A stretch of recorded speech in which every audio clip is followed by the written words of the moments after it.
to the agenda. I'm sorry. Like starting to get a little caffeinated here. Item 3, item B.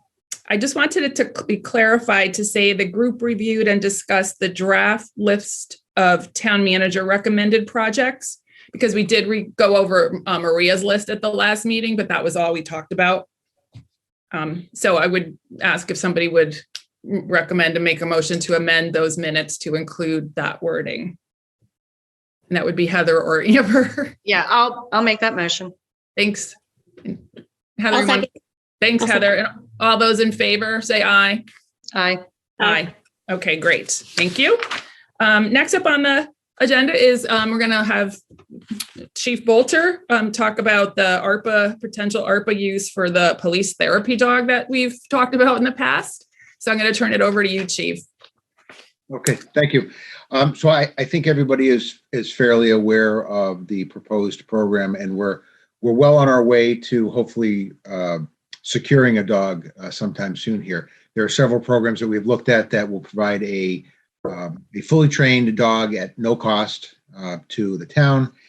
And it's just a fantastic program. There are several communities throughout Connecticut who have recently jumped on, but probably over the course of the last year and a half, we've seen a drastic increase and benefit for having a police service dog. And that service dog is there for not what you would consider like traditional policing skills of a patrol dog, but for other things, for comfort, for crises, for probably most commonly breaking down those barriers. So that dog will be used going to all sorts of community events, to meetings and functions at libraries and public and private buildings, to our schools.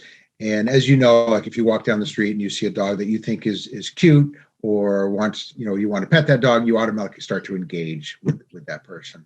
And so that's what our hope is here with the dog and the officer, to sort of break down some of those natural barriers that may be there. And it's also very well trained to just be there for somebody who may need it, whether it's somebody from the community or from one of our officers that has gone through dealing with a crisis here at work. Ideally, the life of the dog is about 8 to 10 years is the service life of a dog. Probably much more closer to the 8 years once the dog is trained and on the road. But I think the best plan or course of action for us is to look at being able to have a fully equipped vehicle dedicated for this. And that's where I'm requesting the consideration for funding that cruiser for the patrol or for the police service dog. It's roughly $70,000. It's a really rough number at this point, because what we have to consider is what type of equipment do we need inside that vehicle. So it would basically be just like the regular cruisers that you see now, except there would be a cage or a specific system set up in the back for a dog only, so that dog is safe. And then also some safety measures like automatic system where the windows go down if the temperature is not good, notification to the dog handler that the temperature is exceeding what would be safe for a dog. So there are some things in there specific to making sure that dog is safe. Normally, our cruisers last anywhere from 3 to 5 years, depending on their assigned usage. We estimate that this will be the life of that dog. So there's some other fees, or some other, not fees, there's some other expenses that we're taking into consideration, which is veterinary bills. That's just wellness, medications, food. So the companies that we buy or get the dogs from, I should say, recommend a specific diet. They don't want the dog having food that is, not to their standard, I guess. So we've built in there about $2,000 a year for that, and then some incidentals like dog toys, leashes, treats, things like that, and then some grooming. The dog has to make sure the dog is bathed quite frequently. And then also in there is an officer stipend. So with any police dog, it requires care, almost 24 hours a day. So that dog would go home with an officer. The dog needs to be cared for. There needs to be maintenance of that dog 7 days a week. So there would be a built-in stipend that we're strictly estimating here based on some figures that we've received from other communities. So I have broken it down to what that expense may be per year. And I know that our our handler, our potential handler, has an interview coming up within a week or so. And we don't know what the results of that is going to be, if they will offer us a dog, and then how soon that will be offered. So it could be as early as April or May, or it could be as late as August, September. So just sort of factoring in, if things were to work out really soon, there's an option in there to have some Arpa expenses taken care of in fiscal year 22, and then I've laid out 23, 4, 5, and 6.5 to 7 up through December 2026. So I have a few questions, and then I'll turn it over to everybody else. One of the questions is the vehicle, right? Is there any way to retrofit, current Explorer or something to, as we get rid of one that's maybe a little older, turnover instead of a new one? Is there a way to do that? Yeah, so that's what we do now. So there are cars that are assigned to our community services officer, our school resource officers, even our detectives. Those cars are not brand new cars. Those have been reassigned. For most of those cars, they've been on the road. They've been on the road doing the patrol function for 2 years, possibly 3 years.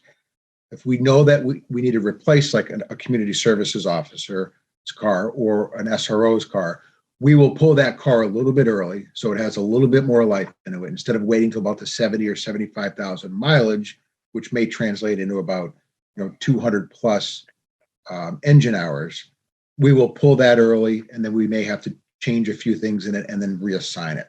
So we could do that for this, and that would sort of be a plan B.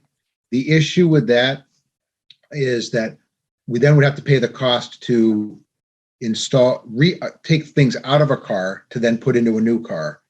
And then that would probably only last about 2 years, and then we'd have to do it again. And then another 2 years and we'd have to do it again. And that's well over $1,000 to just do that changeover in the car. The other important thing is the dog handler will be able to work assigned patrol shifts. So that car may be driving like in a sort of a police pursuit mode. So if they're going to medical calls, they may be responding to a call with the lights and siren and driving like nobody else should be driving, but in a safe manner, but they're really pushing that car to the limits. So, doing that with a car that's already been through that for 3 years is not the best thing to do, I should say. Okay. And then the other question is, you're showing, well, if we get approved for 2022, could we just include the purchase of the vehicle in the 22-23 budget rather than do something now? Like off cycle? Yeah, absolutely. So we have, sort of thought a lot about this and what would have to happen if for some reason they were to offer us a dog prior to the end of this fiscal year, and that worked for us. We would look to retrofit temporarily the current vehicle that he's using. So we would make that work. Okay. It's, and we would not be purchasing the interior cage for this, which is the best way to go for the safety of the dog. We would be looking at sort of a modified version. And if you look at sort of the spectrum of vehicles that are out there for this type of service dog, some have cages, some do not have cages, some have the dog up front, some have the dog in the back. I think the way that we're looking at this is really the best for the overall safety of that dog. So that could happen. Yeah, that could happen. And the way cars are available now, we may not be able to see a car for 3, 4, 5 months if we ordered today. And then one more question I had. This is a general question for Amy. I've seen it, in a few things that we've been doing, that we're spending past the 26 timeframe that we're allowed to spend, it looks like anyway. You know, I know we have to designate all the funds for ARPA by 2024, but it has to be spent by 2026. And I've seen this, and it's a question I have also for the social workers, that we're going past or close to that timeline. We're showing expenses in fiscal year 2027 because we have to expend by the end of calendar year 2026. So for example, in this proposal, we're showing, the chief showed half of that fiscal year. And that's what we did with the other operating. Okay, expenses. so it really is, it's fiscal year budget 27, but it's going to be spent by the end of 26. Okay, Correct. got it. The first half of that fiscal year. Okay, thank you. Just looking at the years. Okay, and I'm going to turn that over to anybody else for questions. Yeah, I have a question. So, Chief Bolter, is the vehicle essentially like assigned to the officer who handles the dog, and that officer is the only one that really uses that vehicle as opposed to it being in the Yes, fleet? yeah, it's Okay. assigned specifically to that officer, and that's what happens right now. We have a used patrol car that is with the community services officer. It is Okay. assigned to him. If we needed to, for some reason, we could use that car elsewhere. As of right now, because of some recent bills, we would not be able to use that car for a patrol function because it does not have a dash camera. What we have done with this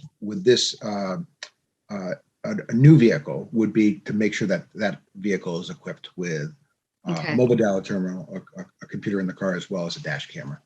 Yeah, and I So- guess that was my other question was, if for some reason this didn't work out, that vehicle could still be used as part of the regular fleet, right? I mean, it's not so absolutely. specific that it's just able to be used for the dog.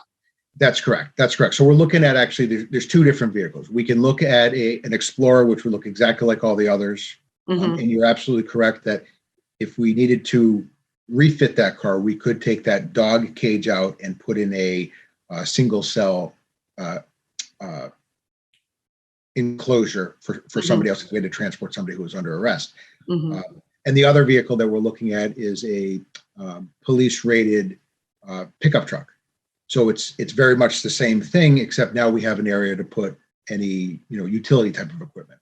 As of right now, if somebody was to find a bicycle, we actually have unfortunately, we have a difficult time taking that bicycle from some street and bringing it here because it doesn't fit in any of our cars. So we have to then get a car that has a trailer hitch and put that on and get that. So there may be a benefit to have that, and they're roughly about the same cost. Okay. And I have a question as well. I see after year 2026, 27, outside of getting donations, if the program's successful, that the only recurring cost would be an officer stipend. And would that just be something that you'd be looking to go into your budget that you present each year? I'm just kind of trying to figure out how that part is going to be put into place. Yep. No, good question. Yeah. Unless there are any other opportunities that happen between now and then, that's exactly what we would be looking to do, is have that stipend come from the budget. Okay. Great question. Okay. Okay. Oh, I'm going to acknowledge Lisa here. She's right next to me. I can't ignore her. She has a question. This is sort of a follow-up on Heather's, which I think is getting into the concept of, GFOA's recommendation, don't budget towards a operating cliff. And this is only $10,000. I can't speak for the whole board, obviously, because they're not here, but I know it's only $10,000 after the initial 70,000. It would make sense to start budgeting for that immediately if you think this is a long-term need as opposed to just a pandemic need, because it's only a small number. And then that would free up some of the ARPA dollars, towards Heather's point, towards other options that could be put towards operating cliffs in the future, is my thinking. I know our board is pretty focused on the GFOA recommendations that way. It's such a small number. I don't know why we wouldn't do that. So I just put that out there as an option. so you're saying that like the 10,000 annual just be part of the operating Yeah. starting this year? Or do the first year with Yeah. ARPA and then plan on the out years at 10, 10, 10, 10, so that you're not creating if you guys are I don't know what your policy is, but I assume, Nick, that you view this as a benefit beyond the pandemic, and it would have been beneficial to have even without the pandemic. Is that correct? Oh, absolutely. Yeah. I mean, you can probably tell by my face, I'm just really excited about this. I think this could have been here 10 years ago. This will be here, 10, 15, 20 years from now. I think it's a huge benefit. Can I volunteer to babysit for the dog if Jamie can't take the dog home? Like whatever. No, I already called that. That's not fair. It's like the guinea pig for a dog since I started. It's like taking home the guinea pig from the children's center. If anybody remembers Scooter, like not probably the only one that does there. Okay. So, can I just clarify too? Yeah. With Lisa's recommendation, that would make the ARPA ask the 72,000, and then ARPA would be essentially 2,400 for the following years, because the officer stipend would then be added into their budget that they present to us each year. Is that correct? I would actually just say the whole 10,000 in the operating, because they're technically operating expenditures. You have to pay for food and vet services every year, and you're going to have to do that after the ARPA money runs out. So the ARPA ask would just be the 72. I'm it's saying a proposal. I haven't talked to any of my board members, but that is consistent with GFOA and addressing your concern about the cliff that you had mentioned. Yes. Yeah, that is a concern that I have with any ARPA funding, is the cliff. So yeah, thank you for addressing it. So I guess also, I mean, like, I understand the concept of the cliff, but we can also address that by setting a limit for how long we're going to budget that. I mean, we can just say that we're only approving it for X number of years. I mean, what's the difference between paying the 72,000 this year and saying all of the rest of the expenses of the dog is on the police budget from fiscal year 23 on, and saying we're willing to spend a little bit more of ARPA money to cover a couple of additional fiscal years, and then you're on your own. I mean, at some point it's going to be on their own, but it seems like that is within our discretion to decide. So I see this as we would present this at our well, you can look at Lisa, she's the one next to me. Present this when we go through this at the budget workshops, right? And we start talking about how we want to, if it's going to be included in the 23 budget, how we want to include it. Do we want to include just the 72,000? Do we want to spend the money for all 5 years and, a lot allocated up front? So I'm not saying that we're going to vote on it here. I'm pursuing that we would vote on it as a Maria, you can weigh in, that we would vote on it as a board during the workshop. Right. I go ahead, Maria. I was just going to say, since this is sort of coming to us like right after that opportunity is coming to us right after, Amy, Melissa, and I had sort of polished up what we recommended to you. But again, it's early enough in the budget process that, if you all were supportive of it, we could just include it, as part of operating for the, the upcoming fiscal year. And then if we needed to do something like, a vehicle appropriation sooner or something of that nature, we could handle that sooner. I'm going to be honest, my concern, full stop, with this is that it adds a new line item.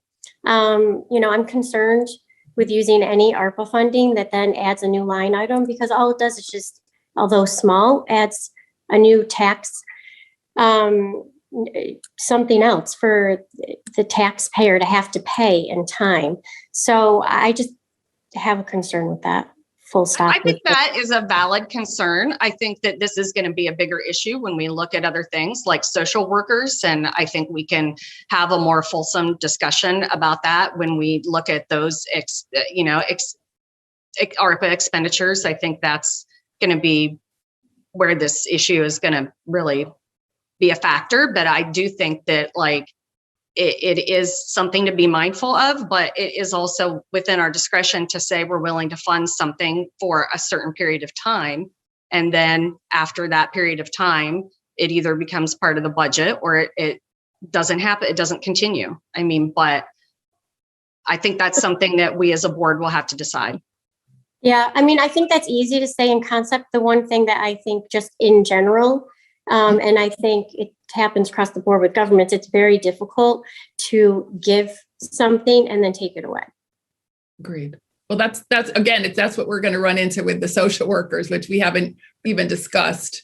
Right. I mean, you know, I guess, there's also a question of whether all of the impacts of the pandemic can be addressed through, capital expenditures, or if there are other expenditures that just necessarily are, ongoing. I mean, human beings are not a capital expense. So if you feel like you need to hire people to do a particular job, I mean, that's just, that's just the decision, a policy decision that we have to make.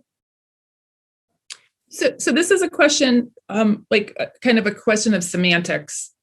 We have the proposed items in the budget, which we're going to get to, right? And then we're going to have other proposed items that are not currently in the budget that might be Board of Selectmen generated, public audience generated, need generated items that we might also want to include in the budget.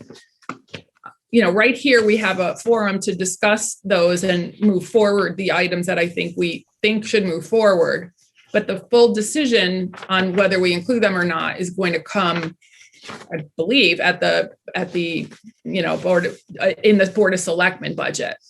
So I guess I'm not sure the best way to make that happen, other than express interest in an item, and then depending on which way we end up, the board looks at funding it or not, we keep it in or move it out.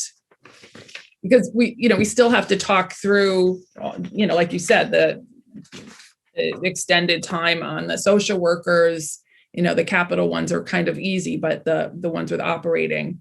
So I'm looking for some guidance here on the best way to either we have a discussion at the workshop specific to the, ARPA items that are included and that may be added, and then the impact to the budget. Or do we just sit, the three of us vote on each item? Because it still has to go to the full board. So just asking for some guidance from Maria and, the group. For this particular item, I thought it would be helpful to have the chief come today just to provide an update, and also just because Amber and Heather are joining the group. I know that the group had previously reviewed this, I think perhaps last summer or fall, when we thought an opportunity might present itself.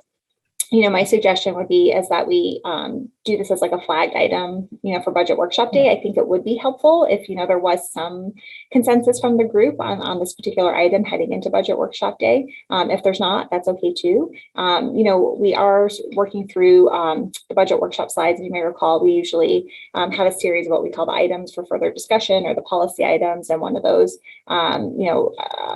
policy items we'll be working through are, the proposed ARPA uses. So we can certainly flag this and add it to that policy discussion. But again, I think for the purposes of today, if there's any consensus from the group on, the capital expenditure versus the ongoing expenditures, that might be helpful for the board heading into the workshop.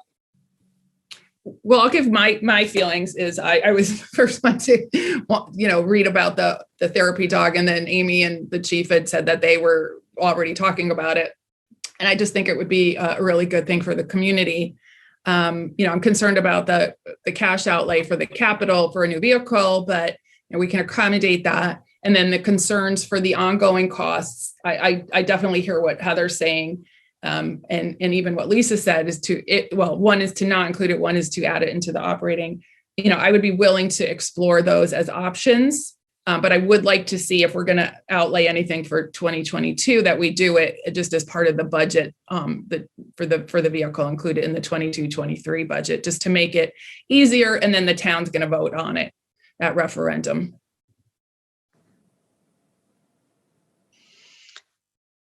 So yeah, I mean, I would be in favor. I think we should bring this up at the workshop. I'm in favor of moving forward with the project, and I think we could have a discussion there and with the entire board about how to handle the ongoing expenses. And I think this is going to tee up that discussion that probably needs to happen with regards to other issues as well. And the sooner we have that discussion, the better, because then we'll know how to move forward with other things too. Great. Heather, we know what you think about adding it.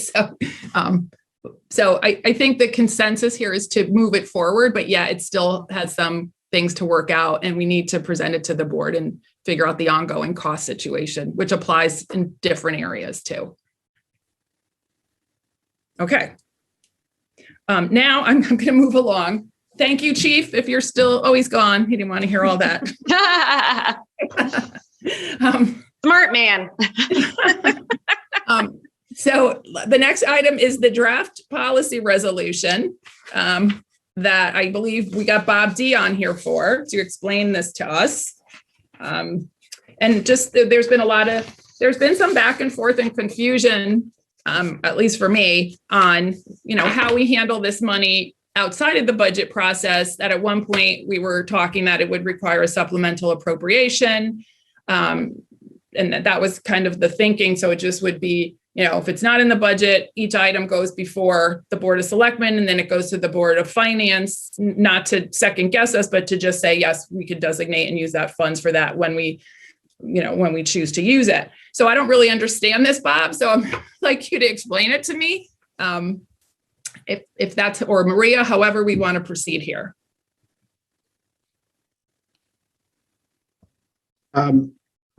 Well, if you take the word ARPA out of the equation and you just think of it like a grant, like any other grant, coming to the town as a revenue, before you can spend it, you need to appropriate it.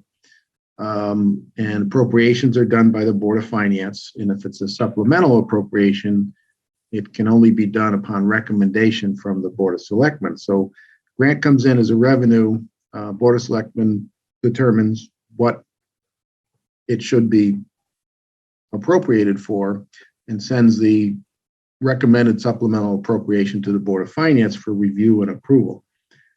If it's part of the regular budget process, then it's really the same path. It would be a recommendation from the town manager as part of the town manager's proposed budget to the Board of Selectmen, and then the Board of Selectmen recommended budget to the Board of Finance, and then it's included as part of the annual budget that goes to referendum.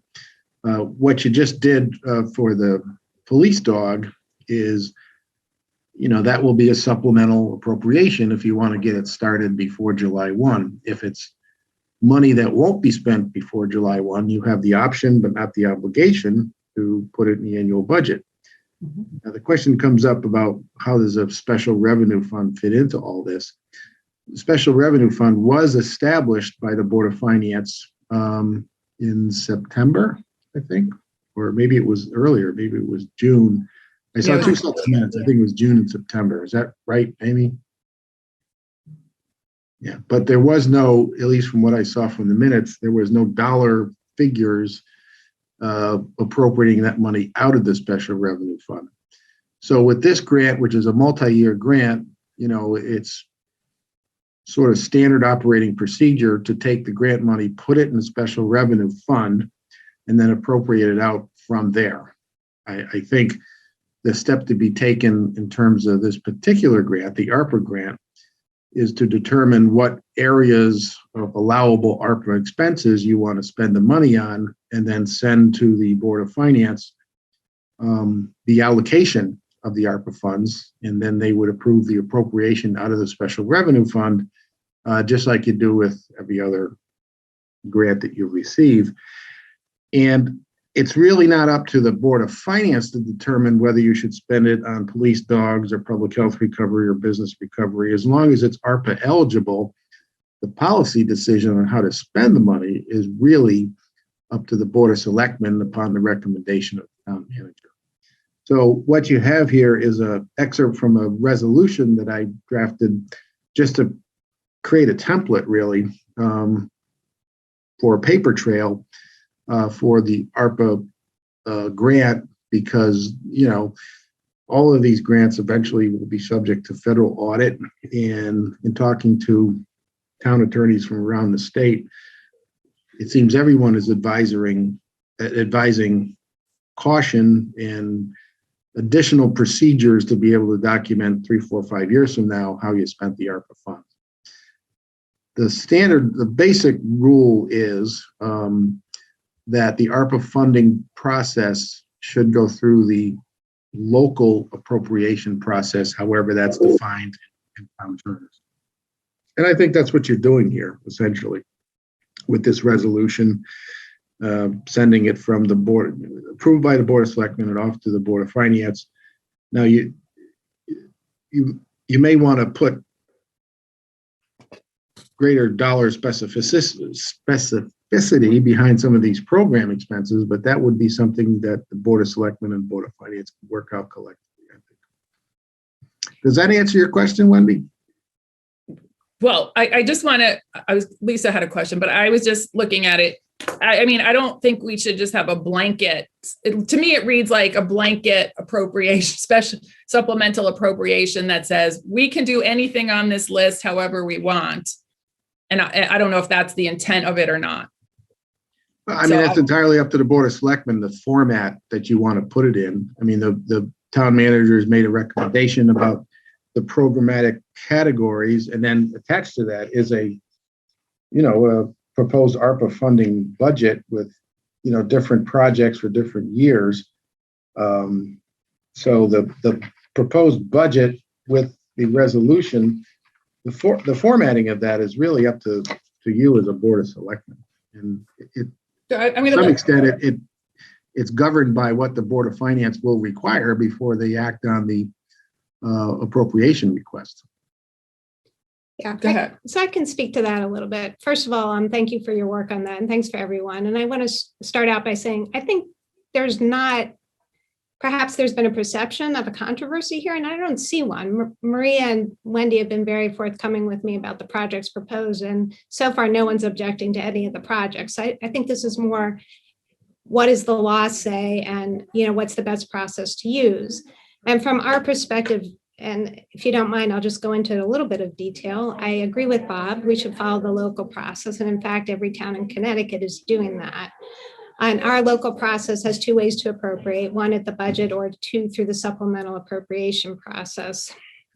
From the Board of Finance's perspective, I think it is going to be our strong preference that where possible, we should do it through the budget process, because that's the most transparent way to do it. And it's the way most towns are.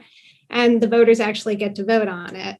But understanding that this is a multi-year appropriation and things come up, there may be opportunities, just like any other supplemental appropriation. We just passed a supplemental appropriation policy in September, particularly with grants. If you have a supplemental appropriation, of course, the board will consider it. And I mentioned to Bob, so long as he's reviewed it and it complies with ARPA, the board will certainly consider it. The problem with supplemental appropriations is they're one-offs. So it's sort of like the Christmas list. You consider it all by itself, it looks terrific. But if you had looked at it with the other 20 items you want during the budget process, it might have fallen down on the list. So that's why we're hesitant, and why the primary way we appropriate money through the town is through the ordinary budget process. I will say, from the Board of Finance perspective, what we would ask for us to do an appropriation is that there be sufficient detail so that the public knows what it's going to be spent on. So a perfect example is the dog request. What Nick gave is a perfect explanation. It's probably more than what our board needs. I'm thinking what our board needs is an explanation similar to what we include in the CIP. Just tell us what it is you want to spend it on, so that when we're asked by the public, what did you appropriate the money for, we have something to say. And if you look at how other towns are doing it, they're doing project-specific appropriations. The Board of Finance, I believe's position will be that they do not want to see a lump sum or overly broad appropriation, like categories, without specifics. So we would just ask that you bring those specifics. I know Maria has a number of specifics in her budget proposal. And for the most part, those are, if your board is comfortable with her descriptions of it, I think those were sufficient for us. We're obviously going to want to ask questions about them, but that's why we do it through the normal appropriation process.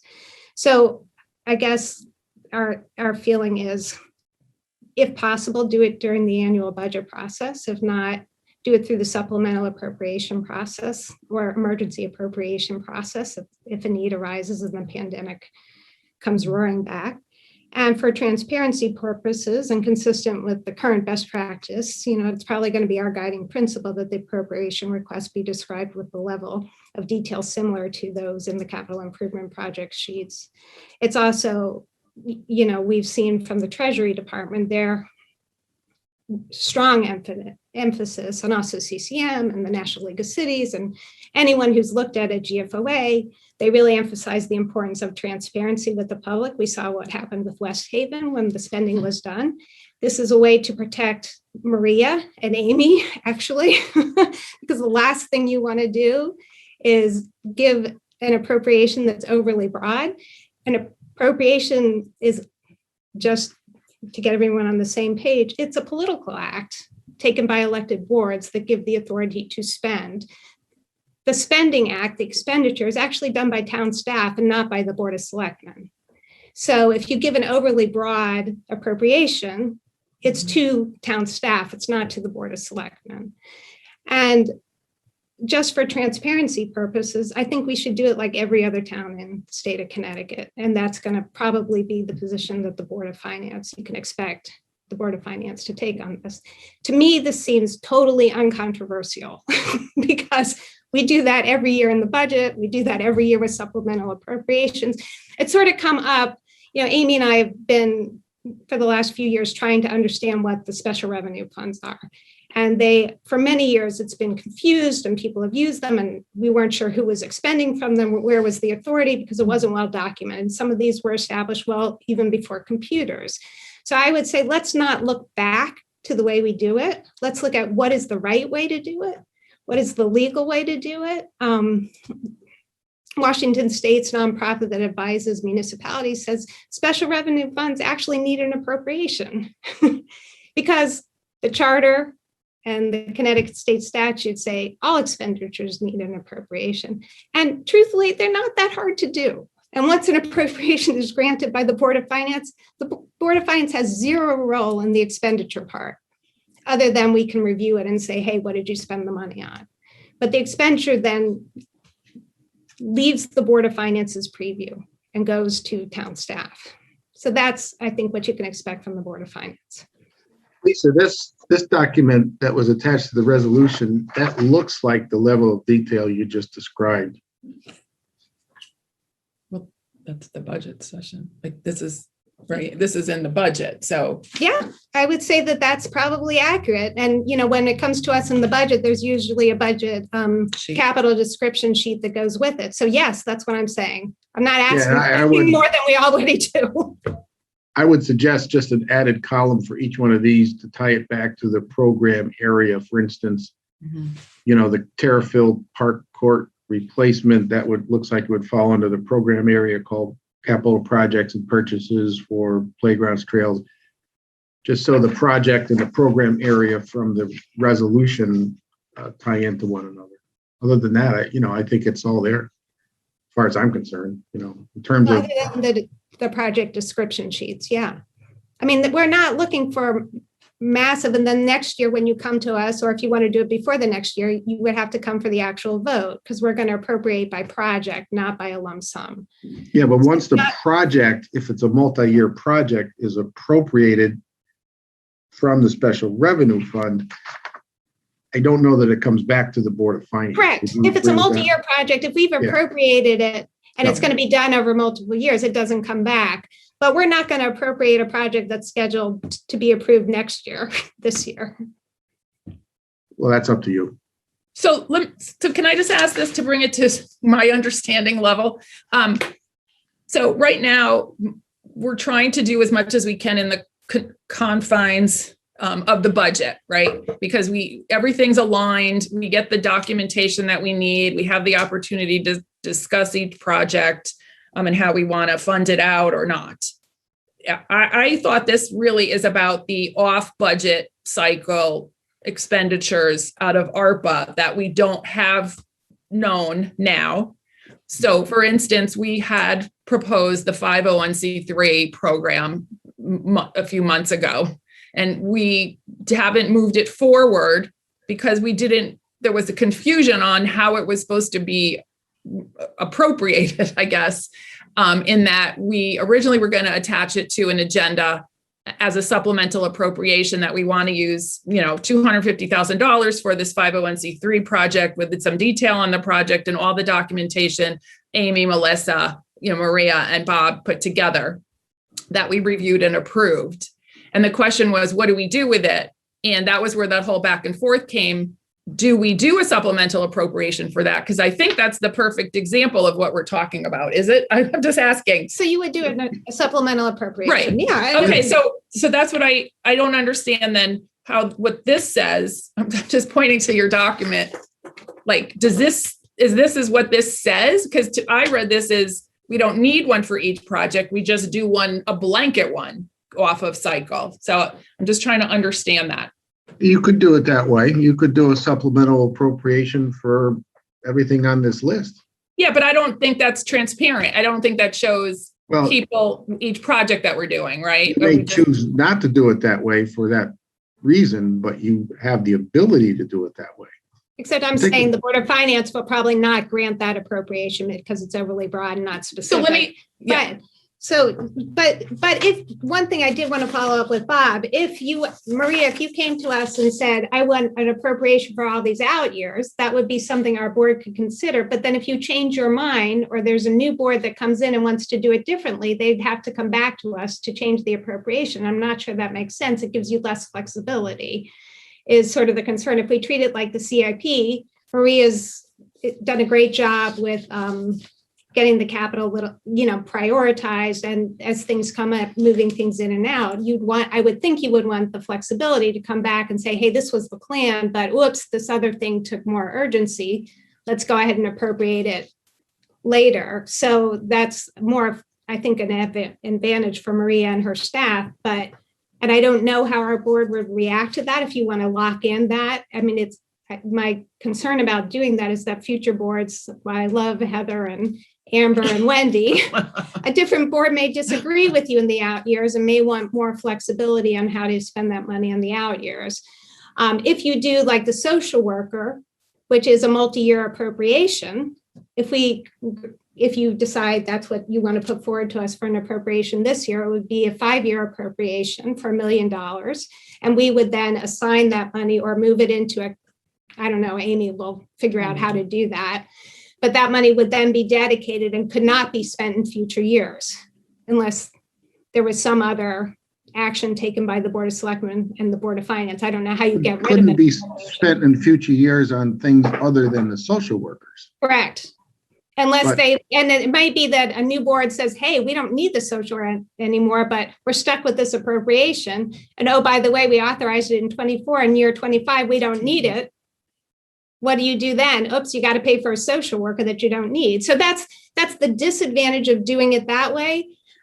So that's one thing to think about. I mean, I'm looking at this, everything Maria has told me about, and I thank you for being transparent with me, has been totally reasonable. And I've checked with my board and nobody's saying this is crazy and our board is looking at it. If it's reasonable, if it fits within here, if it's not going to create financial obligation in the future, there's no match that's going to bind that, we're going to approve it because it's not a taxpayer expense. I mean, we hope you follow the GFOA best practices because they're the gold standard. And Amy always says, what does GFOA say? And we always look to GFOA. So I would hope you do that, but we're pretty flexible there. So that's how we're looking at it. I don't see anything controversial. I don't know why we would treat this any different than we do any other budgetary thing. And I don't think we want a public fight on this. And I don't think there isn't even a disagreement on the substance. So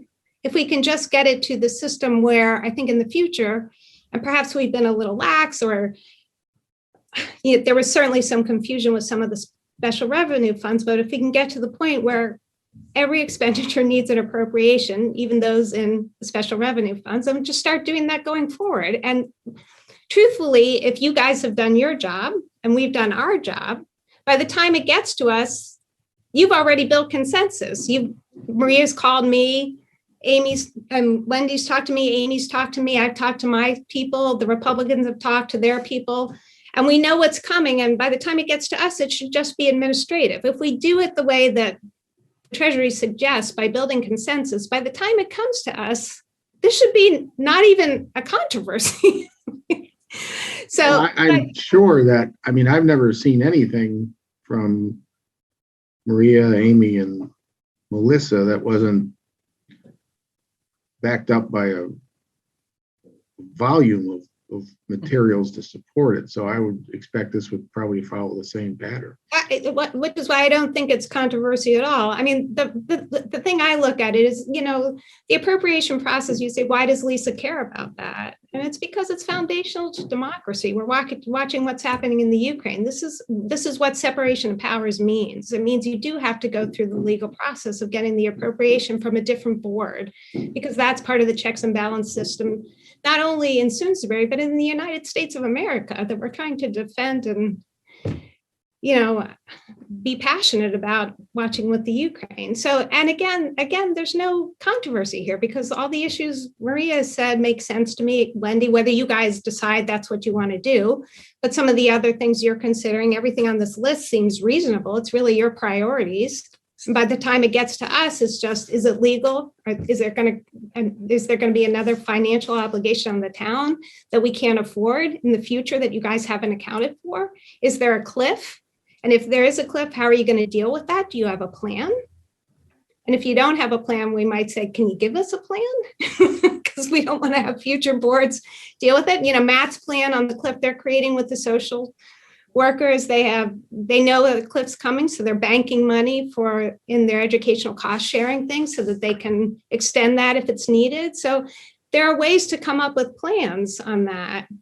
And all we're going to want to know is, do you have a plan? Have you thought it through? Has Bob seen it? And then we go, okay. And, for the normal, because it's not a taxpayer fund, one of the things we'd ask you, of course, you're already thinking about, I've seen Wendy and Maria and Amy mention this.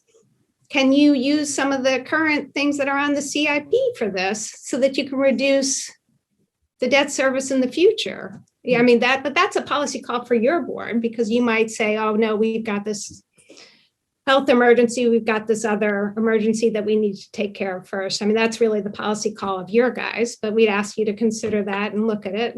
And that's a GFOA best practice. So I think, to me, there's no difference here than the way we should always do it. We just passed our supplemental appropriation policy in September. And what I'm recommending is literally to follow the charter and to follow our policy and to follow GFOA best practices. So I need to get back to this. Could someone tell me the purpose of this resolution, and does it meet what we just discussed? Because I don't think it does. So Maria, Melissa, Amy, or if Amber or Heather want to weigh in, I just would like to understand that. Because I keep reading it differently than what I'm hearing, saying what we're doing here. So I would really want to know what the consensus is on what we're doing and what we're saying. Well, I can start, and then if you want to maybe jump in. So Bob and I had some conversations around, perhaps it would be helpful to the groups just to at least come to some consensus on some broader categories of acceptable uses. I think one thing we've learned since we started the discussions back in June is that there have been a lot of ideas about maybe what's acceptable uses, what's not acceptable uses. So maybe just as sort of a high level kind of policy kind of statement to have some sort of resolution that says, these are the types of projects that we feel comfortable spending the money on.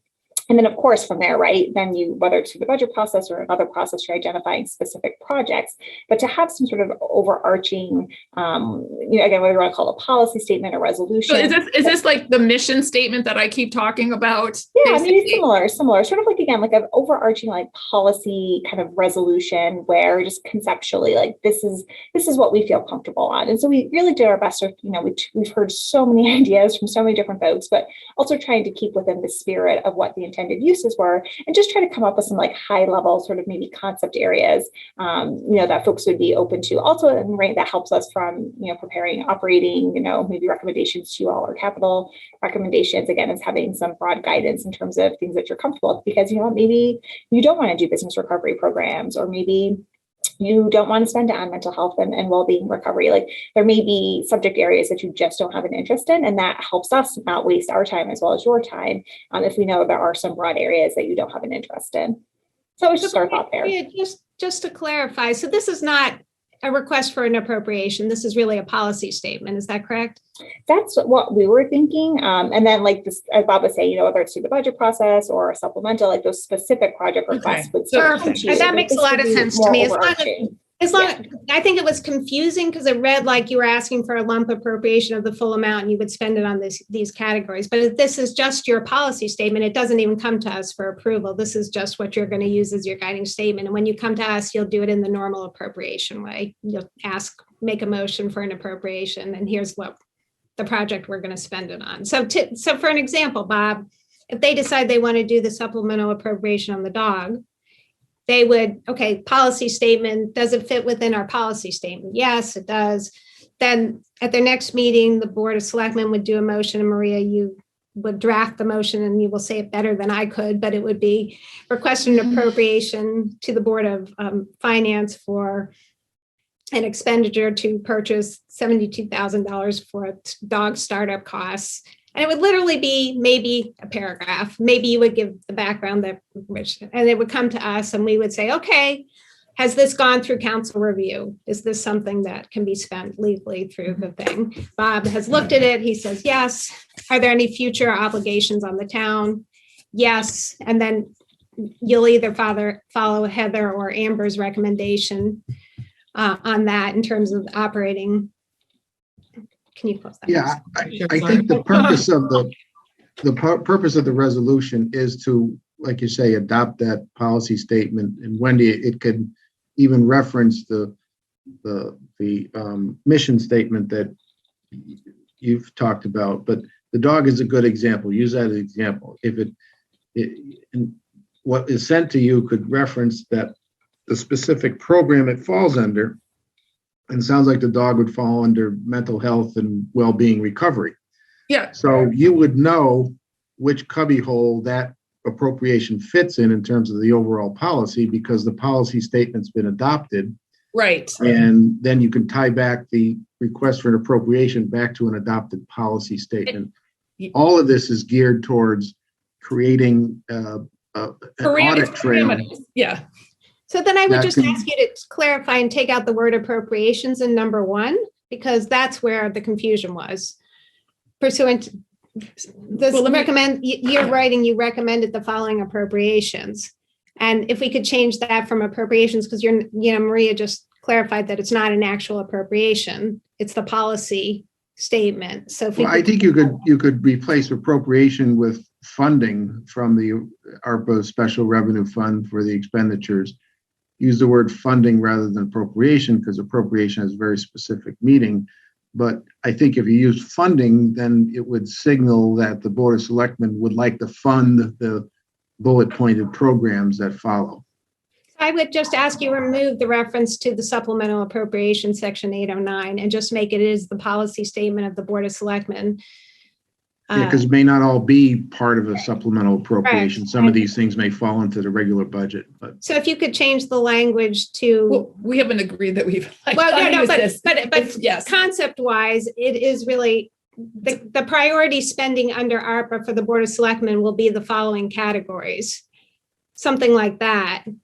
And then if you add in there, when ready to make an appropriation, we will follow the normal appropriation process of the town, the supplemental or annual budget process. That will, I think, resolve this from a Board of Finance perspective, I think, of course. Yeah, and I think the proposed ARPA funding can be an attachment to the resolution that shows, at least initially, how the money will flow over the 5-year period.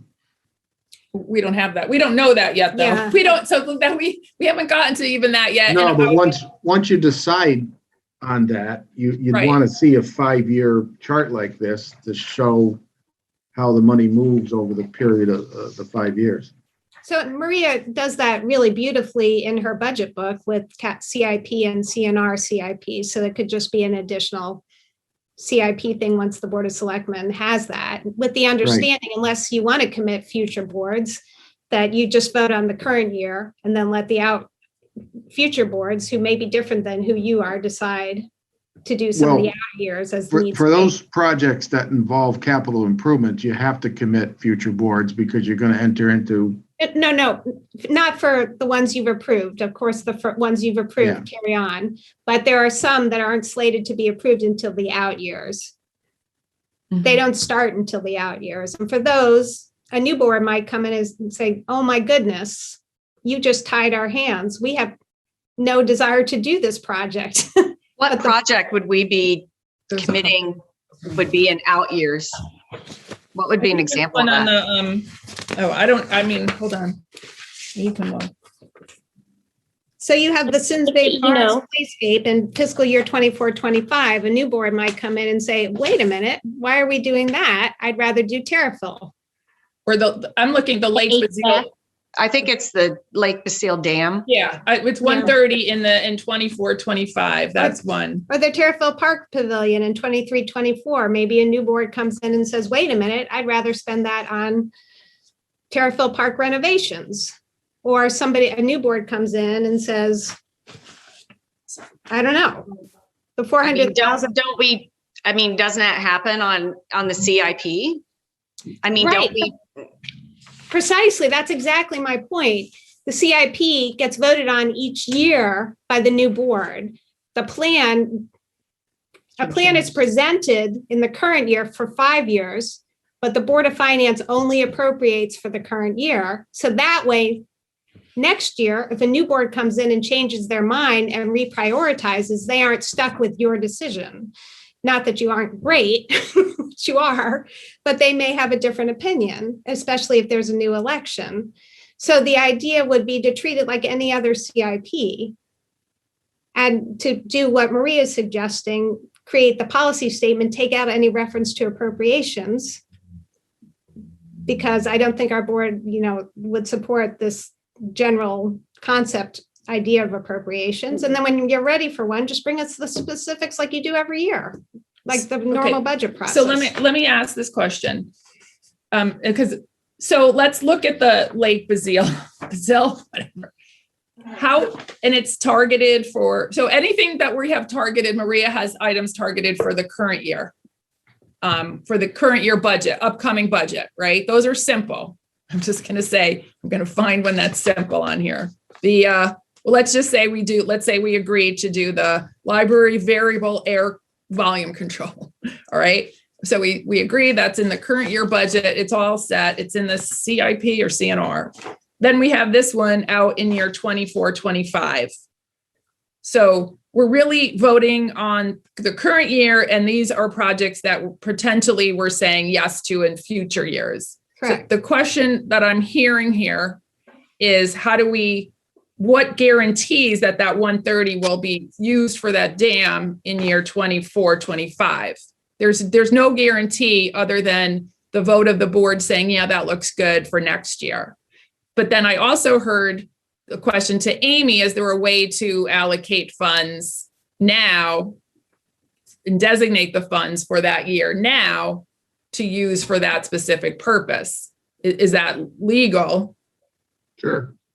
Yeah. Okay. It's legal. It's probably not advisable. And the other boards that come in after you will rue the day you did that because they may want to say on it, but that. Okay. So let me just ask this question then, because this we've been talking about, are we saying we just leave it on the table for next year's budget and it's not voted on? I mean, it's in here, but we're not locked into that now because next year when we go to, so a couple ways I've been looking at this is, right. And I looked at 3 phases for ARPA. I've thought about ARPA way more than I want to think about ARPA because the interim final rule, it all changed on January, 7th. And now it's a whole different ballgame.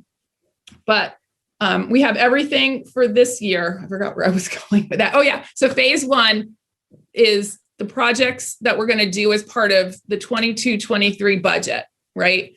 We still need to have the policy statement, which we still haven't all totally agreed on. We have the policy statement. We find items. We make sure that Maria's items fall into the policy statement. Any items on any of the other lists that we want to do fall into the policy statement. We bang those out and include them in the 22-23 year in the budget, right? Any items that we don't want to do, phase 2 could be supplemental appropriations between this budget and next year's budget that might come up that we're not ready for right now. Correct. Or that come along as a need, right? Like, let's say the housing authority. I know, we don't know how much money we need right now, but we know that we'd like to help them. So we may not know by the time of the budget. So maybe we do a supplemental appropriation in September to give them, $100,000. So that's like, to me, the phase 2. I'm trying to send a chat telling everyone I have to leave, but I don't know how to send a chat. So I'm just gonna Okay. Okay. Are you so you're leaving? You don't want to hear all this, Bob? No, I got another meeting at 3. Okay. All right. So I'll follow up with everybody. okay. Bye. Thank you. Yes. So can I finish my diatribe? Is that what I'm doing? It's like, so the phase 2 is the intermediate, and then phase 3 is what we do at the 23-24 budget next year. We could also use ARPA funds because we're still within the framework and the time frame of ARPA. So it's in here. Maria has it in here as targeted, but we really technically aren't committed to it, and we won't be committed to it until it slides up to the next column. It gives you guys. And then I think, Sorry, Amber. I was just going to say, I think from Amy's perspective, like, we're just segregating that funding that we've received and holding it separate, right? Because it hasn't been appropriated yet. So, but Okay. So I mean, that seems to make sense to me that this is how it would work. right. But then, yeah. And then the operating is a different story, I think. Is it? I think it's a different, but Well, that's a policy call for Yeah. you guys. right, if we want to do that. So, I have one thing, a couple of things. One, for some of these for some of these plans, similar to how, with the PAC, we need, 280,000 for now. So do some of these need sort of planning out? So although we have a certain amount for a fiscal year, that's, out a ways, is there any sort of design things or things that need to be planned for in the years ahead that you would maybe think to approve it in advance? Also, with the point of not committing future boards, that goes back to my point on anything that has a recurring cost. You're essentially committing future boards. true. That's true.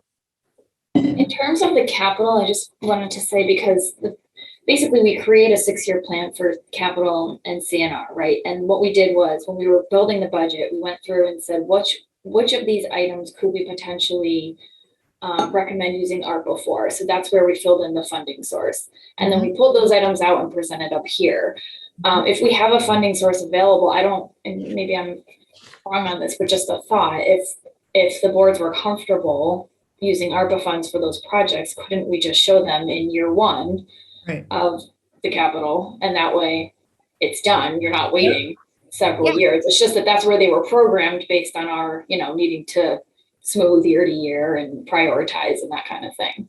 But if we have a funding source for it, then. If you want to commit that, but you may decide in out years, you want to use a different bucket to fund that. So that's really your call. I don't care. And Maria's call. Maria is probably the best judge on how to do that. Sorry. Yeah, I think there is some value and potentially with a couple of those projects in the out years, maybe just, sitting tight like we would with our traditional budgeting process.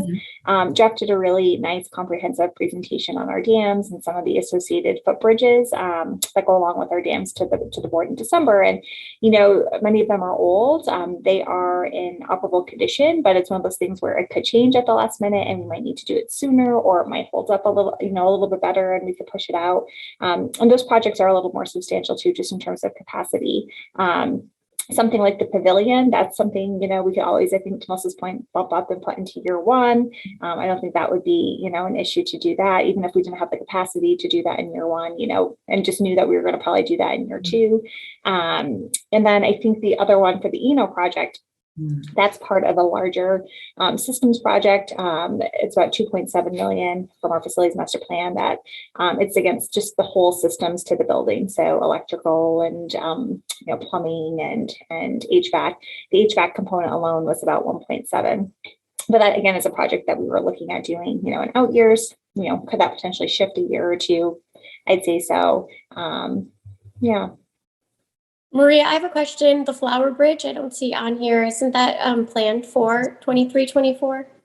That's a rather substantial project. We've been planning for that for many years now.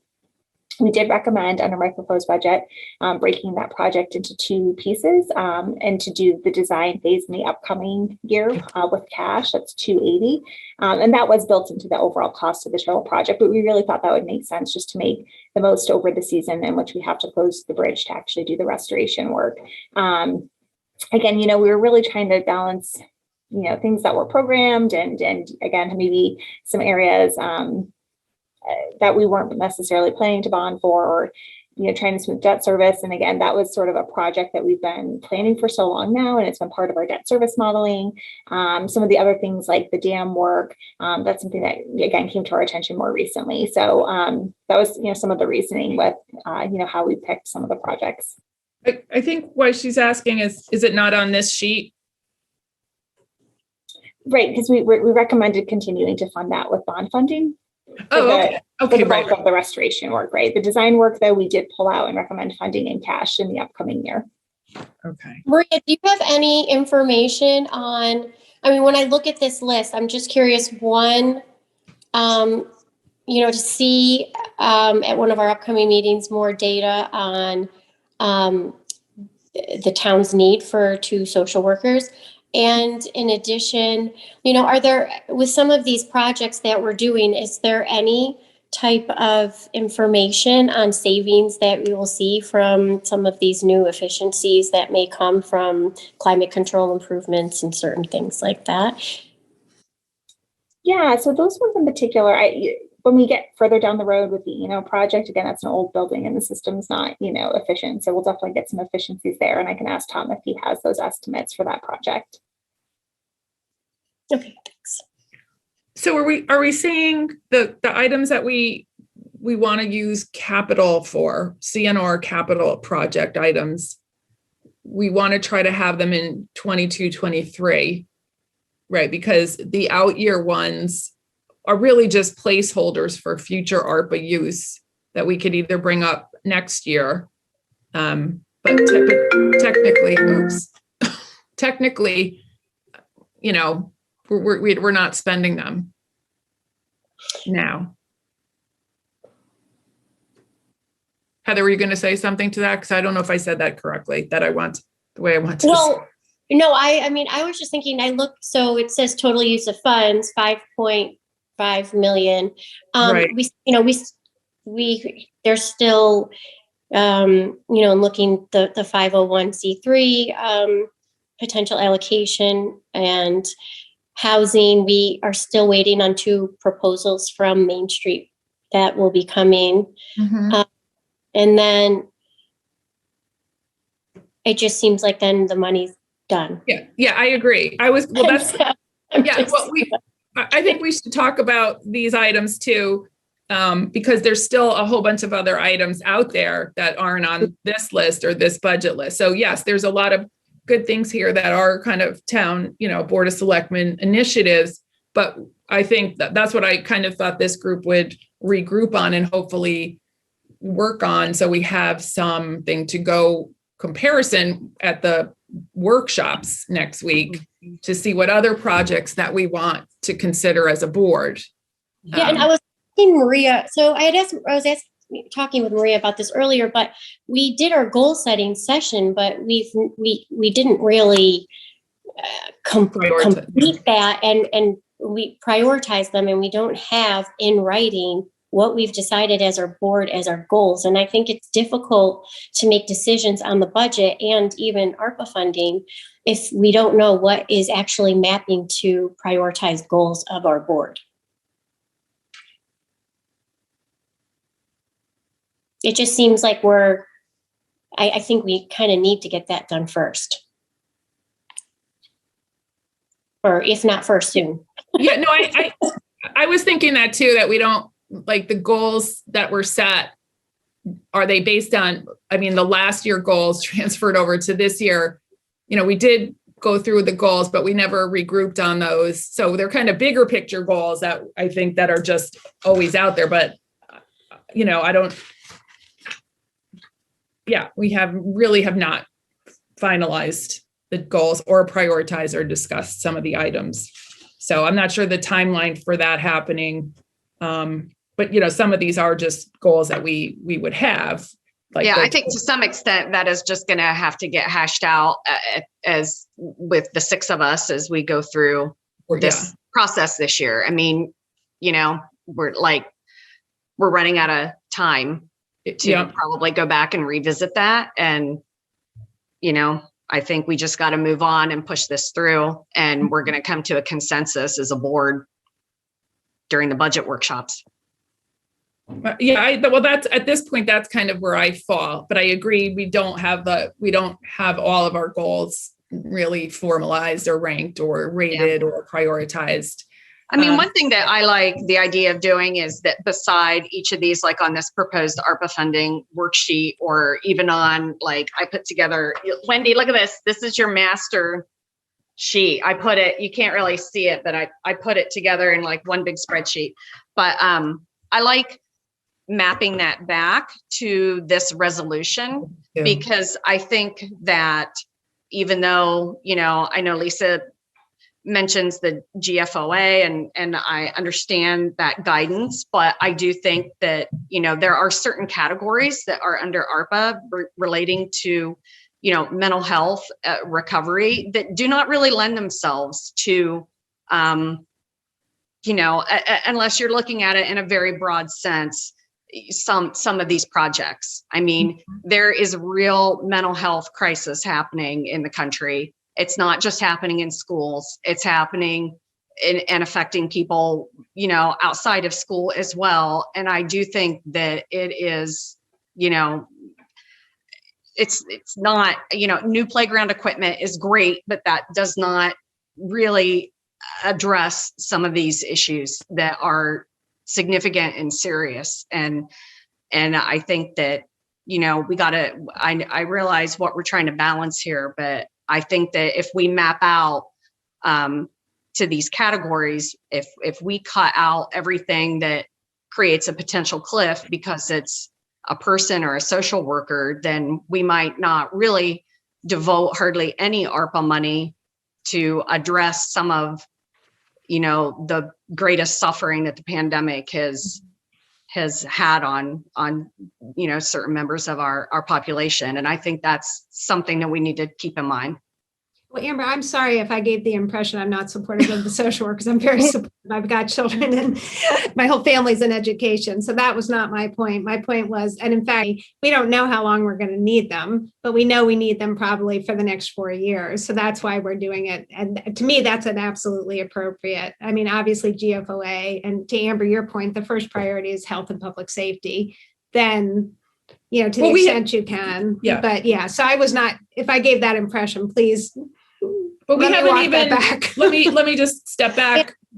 Okay, Heather, I'll let you talk first. No, and I say as well, Amber, I do not disagree. I agree as well that we need social workers, but, and we do need to help the whole purpose and all that's happened with the pandemic, and that there is a real need. That being said, I do think that we have a fiduciary responsibility and to see data, just to kind of have that of what is the Simsbury data on that. So Right now we're having, it just says 2 social workers.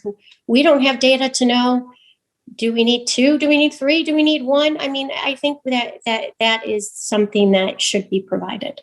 And I want to weigh in. I know, Maria, I think we've talked about that because I went to the Board of Ed workshop where they presented, and Susan's on, the counts and numbers of the call volume that increased for all the schools, which is why they wanted a social worker at each school, right? So they presented that. So I believe, Maria, you were going to work on getting data like that from Kristen for us, for the workshop. Or before. I mean, before is good too, right? Yeah, exactly. Yeah, we will be providing that to you. And the way that we were approaching the 2 social workers based on, again, what we're seeing for need is one would be a youth services social worker. So there are communities that have a more traditional youth service bureau model. And so a person who could really focus on our youth and families. And again, will be data and information related to that. And then the community social worker, our hope there, again, is really, after the police department, goes out to a residence, whether it's, a substance abuse call, a mental health crisis, a family violence, call, that it's sort of that aftermath of like what happens then, and us being able to have somebody who can follow up on all those calls and connect with our residents and again, help connect them to resources and provide some case management to them. That's just a piece in our system right now that's not happening. But again, those are a lot of the types of calls for service that we were seeing during the pandemic. And so we'll be kind of talking about that and presenting information on that as well. But that said, the social workers, to Heather, we could lead into a bigger conversation on that, because do we need them for 4 years? We don't even know, right? We're only in the post-pandemic. We're just bridging into the post-pandemic timeframe now. So those are, again, I have other questions too. Do we need them for 4 years? Do we do them for 2 years, up to the 2024, or whatever year that is, and then we reevaluate? Do we do them for 2 more years at that point in time? So we're not committed. I know with the hiring, we talked about do we hire people? I think. Yeah. But the other thing is, I do want to relay that I went to that forum on the forum that John Hampton did recently with Tracy was there from the PD. And it really expressed the need for the social worker as far as the police department one with social services. But I also question the need for the family outreach one. If we have the 5 social workers at the school, is there a way to use them for that need? So that would, once we see the volume, we can kind of justify if we need a full 2, do we need a 1? So those are the kind of questions that are going to come up once we have the data and we look at the numbers. So I don't know, I'm just saying my thoughts, and these are the questions that I was going to send you, Maria, on the social workers. I'm telling you them now. But I still want to take a step back here, because, we've regrouped, we can use the money for different things, but do we actually know what our policy statement is, our mission statement?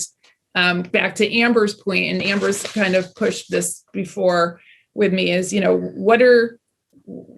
if we spend something, what are we bumping it back up against to show that it was one of those, 6 items?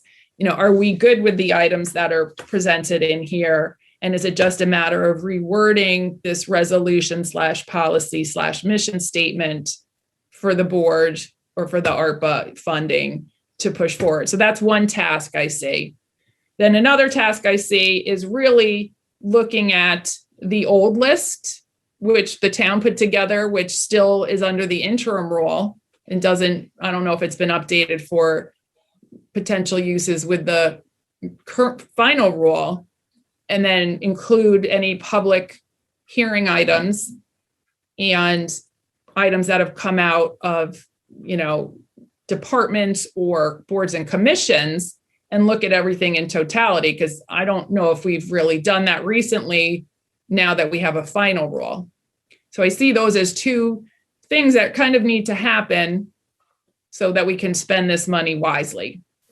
I don't know if anybody wants to. It seems to me like when we go into the budget workshops, the Board of Selectmen and and staff, like we need to have one master list that we're all kind of working from. And I mean, we've had different iterations of lists kind of going around, but I think we need to come up with one, right? Because yeah. And so that's what I could share it online, but I don't know.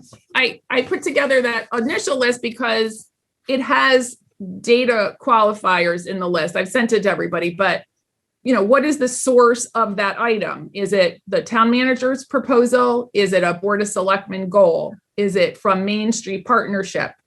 Is it a, capital CNR need? And then the other items that I thought were needed is, does it qualify for ARPA? I guess that's an Amy question. Most things, anything operating is really going to qualify. But the capital, there are some limitations, right, Amy? If it's over $1 million or something, we need to document things. So we want to try to stay under the $1 million, I think, if possible. So they're kind of like, yes, we can just use them. And then also, what category, to Amber's point, what does it fall under as far as our policy? Is it a public health issue? Is it a capital projects is it a HVAC project? And then, what's the cost? Is it a one-time funding? And then what's the board of the six of us? How do we feel about that? We don't know how everybody else feels about it. So those are all things that I feel like we have to get together in order to, functionally discuss this at the. Well, I mean, at the very least, I think we need to come up with a list of things that we're going to get through the budget this year. I mean, some of the things that are on this larger list, Wendy, that I'm looking at, that I think is the one that you sent around, it includes a number of items that were removed from the CIP. And I don't know if we need to bring that to the budget. Yeah, this is just what I mean? Like, yeah, right. So I guess to me, it seems like there are some things we could maybe take off because we're going to bog down if we spend time talking about stuff that got removed, that is not going through this year's budget. I mean, because I think, so to me, it seems like we start with what we know we want to run through this year's budget and maybe some of the top most realistic things, other things that we need to talk about, right? And some of the rest of this, we might just need to take up as phase 2 as we work through what would be part of the supplemental in the fall, right? And I did have, right. I mean, Amber, you're right. This list was a starting point. I have not updated this list to today's standards. It was just try to get the attributes or get some attributes to qualify things, right? And then the other piece is the Board of Selectmen priority item. But again, I still don't know if everybody's re-looked at the possible uses of the stimulus funds that we originally had. Maybe none of them still apply. But, there could be potential uses on there that we could have, and it sounds like, Amber, you've already incorporated them into the bigger list. I don't know if you did that or not, but did you? Okay. I don't have, no, I don't. Okay. So I'm looking to our town manager, town staff, what do you guys recommend? How do we move forward from here? We need to firm up the policy. I think we have the procedural, which we discussed ad nauseum with Lisa and Bob about the supplemental appropriation process. We have the out year. How do we handle things that are going to be in an out year? Somebody's writing this down. I guess I'll rewatch this. And then, figure out how to get this all done. I know right now the goal is, I guess back to Amber's, what do we want to try to get through the budget, right? Focus on the items Maria's presented and any other items that were not presented that we might want to either do, swap out, add on moving forward. And also the policy statement. And if I could just, offer some perspective and Sure. just trying to think about, sort of simplifying in terms of, just to help you all frame making a good policy decision. Some of the thoughts that we had in mind when we were taking a look, for example, at capital items is, again, capital items that were in the spirit of intended uses and items that we knew that we already on our capital plan or something that came out of the result of a recent completed, master planning process. So again, something that we had to do as opposed to nice to haves or additions to our assets, right? And I think that's been a priority and a focus over the last few years is we have a wonderful portfolio of parks and open space infrastructure, and the results of our marketing survey last summer, that's the number one reason why people are choosing to come and live here. And so, that was really a lot of the focus is, okay, taking a look at maintaining our existing infrastructure, not nice to haves, not new things, but our existing infrastructure and what's on the list that we're going to have to pay for one way or another. And then what's on that list, what fits into the intended uses. So that was really how we got down to that sort of narrow list of possible uses for the upcoming year. Again, just to help give you some background in terms of, well, why this and maybe not something else. And then for operating, we're very cognizant of what you described in terms of we don't want to create cliffs. The mental health piece, though, it's a little difficult to potentially not create that. And again, is it 4 years? Is it 6 years? Is it ultimately one person in the long run as opposed to two? I don't have a crystal ball, right? So I can't answer that question at this point in time. But mental health piece again is something that I feel that if the board is committed to wanting to do something in that area, that's an area again where unfortunately there would be some operating impact. But we were generally pretty careful about that. And I know one of the short lists that we presented to you all in January, again, which I think would be stuff we could work on outside of the budget process, potentially supplemental appropriations, are things like, again, still public health recovery needs. Like, does the health district have needs? Does the VNA have needs? Does the ambulance service have some needs related to the recovery? Does the housing authority have needs? And again, those are things that would be one-time contributions to those organizations as opposed to ongoing operating. So in terms of thinking about sort of buckets of how we were thinking operating versus capital versus those sort of one-time expenditures, I hope that kind of helps you understand how we got to that short list. And we are in a little bit of a unique seat in terms of where we're sitting because we have had the opportunity to talk to all these different stakeholders and kind of listen to a lot of people's thoughts and opinions on it as well. Well, I think something to keep in mind too when it comes to the operating piece of it is that one thing that has been mentioned, several times is, and I think is on the table in this year's budget, is the staffing, doing a staffing analysis for the police department. And it seems like if you looked at it holistically, that could take into account like how a social worker would fit in, so that it might make sense depending on the timing to figure out when we can do that kind of analysis. And then that's going to inform, what we're looking for in a social worker and make sure that that's really fitting together well. Oh, I think you're muted. So, that goes to Amber's point and actually to Heather's point. If we think this is a dedicated, do you need a social worker and you think you're going to need it forever? Maybe you put it in the operating budget and you take out, you have a big capital cushion there. You've got $1 million in capital. Maybe you do that for 800 this year and you add the social worker as a dedicated and put that in operating. So you take care of Heather's problem with the cliff, Amber's problem with the need, with no tax impact because you can do the capital through capital reserve. Mm-hmm. So I don't know, I'm just, you decide how you guys want to do it. But I think one of the things I think about and Amy thinks about is finance. If you guys tell us what you need, we can probably find you a bucket. So, that's why I encourage you to work collaboratively with us because we're pretty, sometimes we're pretty creative. Sometimes. Do I have to pat her on the back while she's sitting here? She's giving me chocolate, so. Sorry. But Amy, come down. Oh, Wendy, just to go back to you before, I want to thank you for taking the time to putting the Excel spreadsheet together. I think that the categories too that you chose to put in there were great, just for things to think about. And going back to sort of the bullet points around making a mission statement or whatever, I'm comfortable with those bullet points there. I don't know how anyone feels with that, outside of changing the beginning part that you guys already discussed with Bob and everything. But, I think that those bullet points pretty much cover it. can't really think of anything else if we're trying to just get a mission down.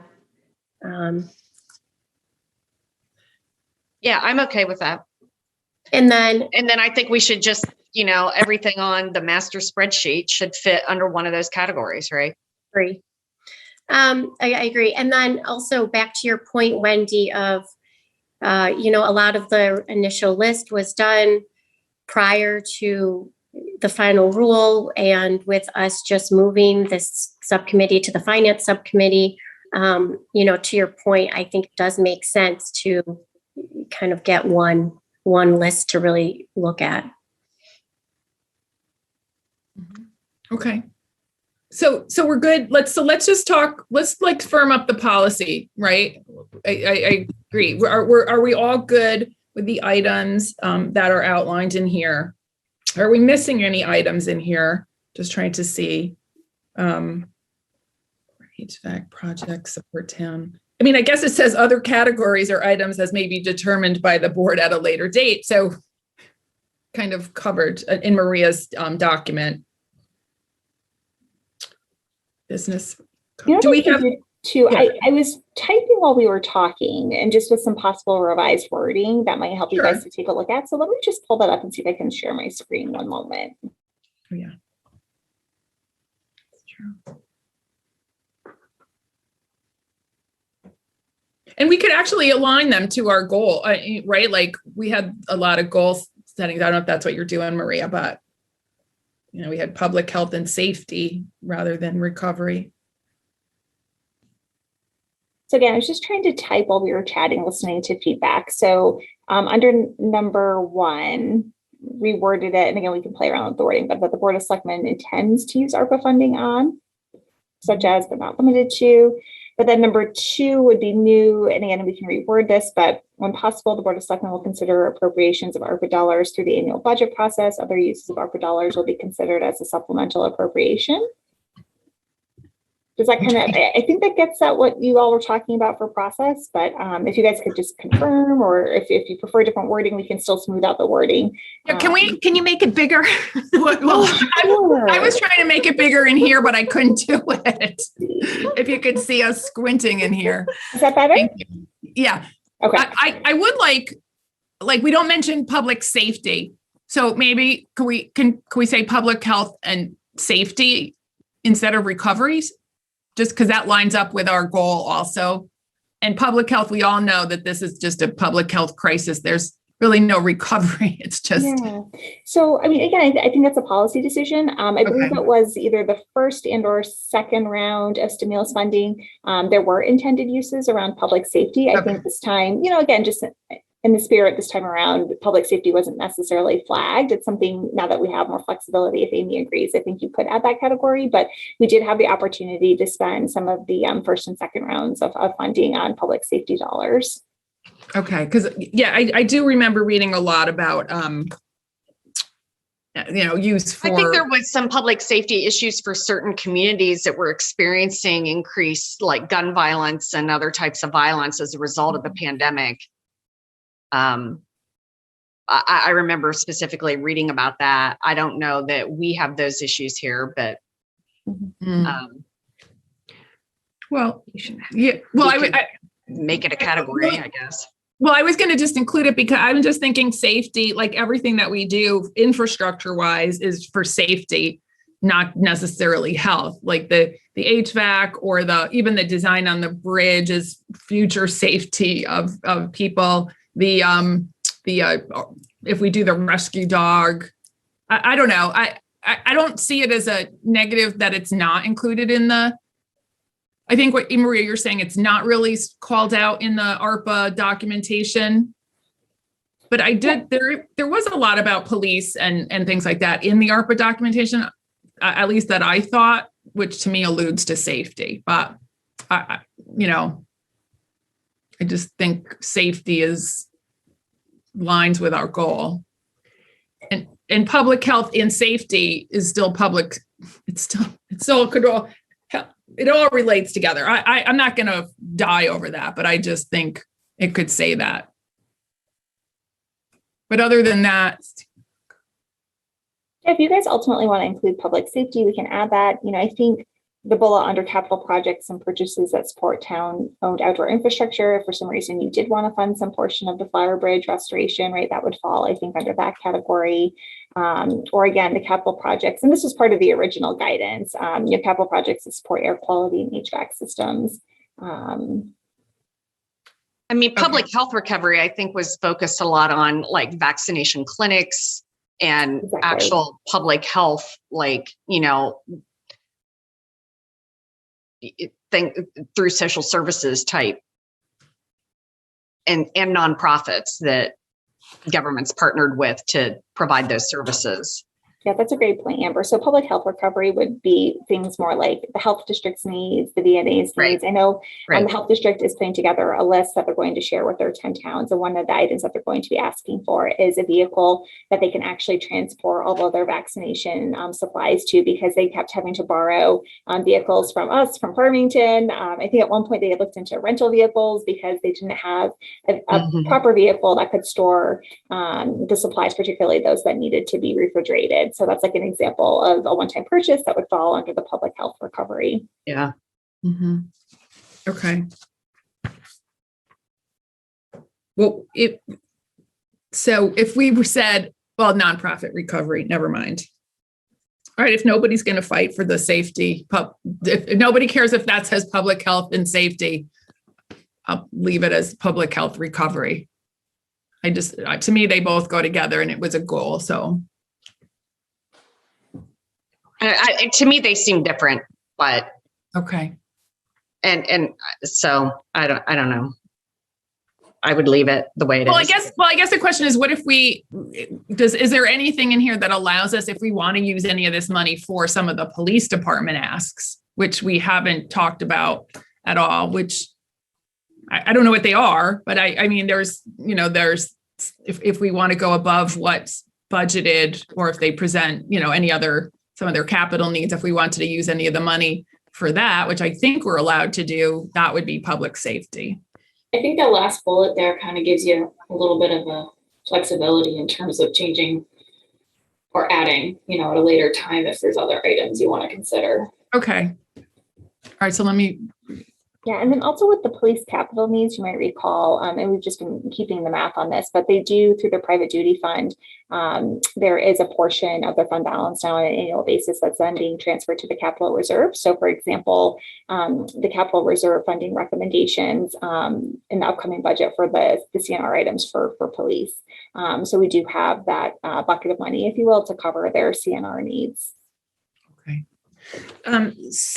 So if Maria, did you do the top part, or is there? So I just changed the wording in number one. Okay. Yeah. Okay. And then I also added this new wording in number 2. And again, we can always polish it up a little bit before we present it to the full board, but just wanted to make sure that I was understanding that this was sort of the intent. I think that's what I was hearing while I was typing. It is. Yeah. Do we? Well, I just want to ask one thing. Do we need to mention the out years at all, or we don't? I don't know. Anybody? I guess not. And then the top change, there was another change on the top, excuse me, can I have my document, please? The pursuant, we took that all out, right? The town charter and the appropriations. Yep, that was under number 1. Yeah, okay. It would just, okay. Oh, I think Lisa has something here. Oh. Yeah, just in the third, just to clarify, the Simsbury Board of Finance established the special revenue fund for the recording of the receipt and expenditure of Arpa. So add for the recording of, that was in the actual money in the motion. Up here? It's in the 1, 2, 3, third one. For the recording? Yeah. Receipt? Like that? The receipt and expenditure of ARPA funds. Is that how you wanted that to read, Lisa? Like with a comma? Can you read it? Oh, I can make it bigger. Simsbury Board of Finance. Oh, thank you. Bless you. I have a question. Yep. For the recording, oh, I'm sorry. Well, you go finish that and then let's go to Heather. For the recording of the receipt and expenditure. Oh, sorry about that. Yep. Gotcha. So my question's for Maria. So when we look at, so the renovation HVAC, so you put it out to 26, 27. But if, if there's efficiencies that come out of that and the $1 million funds it, why is it being put out so far? Sure, that's a great question. So, when we're developing the capital plan, we're looking at a number of factors, and it could be, current condition of something, right? What's a more urgent need versus something that's not as urgent in terms of needing repair. Part of it's also scope and scale and complexity of the project. And then along with that also comes workload capacity and just in terms of staff being able to manage those projects. So for example, we wouldn't want to propose 2 major renovations to a building in the same fiscal year, right? That for us and for an organization our size, that would just be too overwhelming to manage. Or if there's projects maybe in any given year that are more complex in terms of maybe we're doing a lot of work in like wetlands and floodplains, and just the permitting for that is much more complex than something, a little different in scope. So we have to kind of take a look at all those factors and as well as available resources when we're kind of looking at that, 6-year snapshot. And for that particular project, that was something based on the current condition and just again, looking at capacity of projects that we had pushed out a little further into the capital plan. So why would we use ARPA funding that we receive now for something like that's going to get done at some point? We have other things that are going to get done in the next 2 years. Why wouldn't we just provide that relief sooner than waiting with money we have to use in 26, 27? Sure. So again, when we were looking at our projects, looking at smoothing of different funding sources. And in terms of looking at the building that we have the largest dollar value at this point in time of needs, that's So again, our thought was it is a historic asset that we own. So with that comes some additional costs, and the overall HVAC costs that we're looking at for the renovation are 1.7 million. So it's actually even much higher. Gotcha. Again, we thought that, just again, trying to balance all of our needs, that if we were going to commit some level of funding for town HVAC needs, is that again, was just such a large scope and it's such a historic building. Those were some of the reasons we thought that might be a good candidate. Okay, I mean, aren't there just logistical issues around, like, even if we had $100 million, we couldn't do every single thing we wanted all at once because you just have limitations on human beings' ability to be able to get all these projects done in the amount of time we have. But that said, here's another question. So I'm assuming the prioritization has already been done, that the district climate control improvements are more important than the renovation, right? Because that's more urgent. Okay. Yeah, that's more of an immediate need. Okay, because all I remember is being pointed out the boiler on the tour and how scary that was. So I don't know if that falls under. I mean, shouldn't this fit with isn't that part of the facilities master plan? Yes. Yeah. So these projects should be kind of flowing from that, right? Correct. That's correct.